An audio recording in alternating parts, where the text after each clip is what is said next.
Hello, so today we're going to go ahead and be focusing on 14.8 from our calculus textbook. My name is Magdalena Guillen, and this is for Math 2313 or Calculus 3.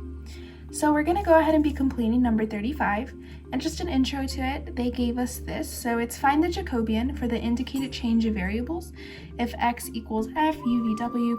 You can go ahead and pause so that you can read the rest of it.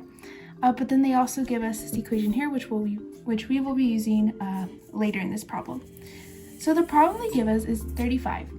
X equals u, parentheses 1 minus v, y equals uv, parentheses 1 minus w, and z equals uvw. So for now, we're going to go ahead and solve these guys here. So I went ahead and categorized it based on rows.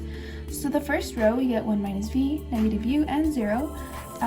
If they have the same variable, you can go ahead and cancel it out. So it's c for u, v, and w.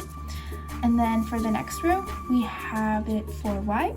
So again, if they have u and then v, w, go ahead and cancel them out. So the ones that we get are v, parentheses 1 minus w, u, parentheses 1 minus w, and negative uv.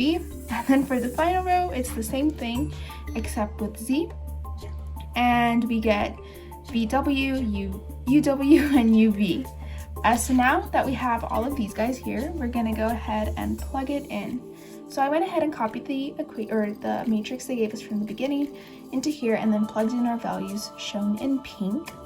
So now to solve a matrix, you do the cross. So I went ahead and highlighted it there so that it'd be easier to view as we proceed through the problem.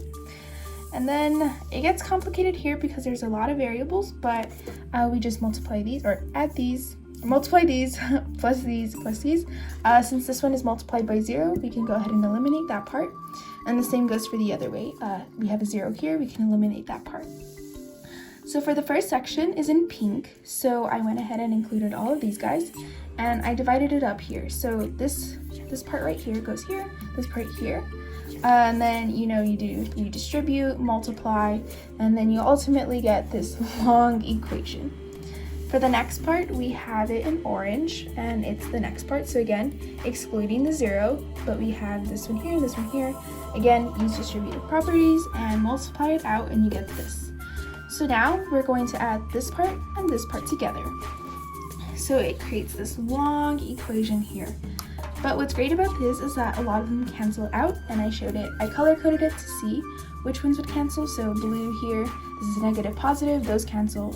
Green, orange, and yellow, and we're left with u squared v. So the answer for this problem, finding the Jacobian, is u squared v. Thank you for watching.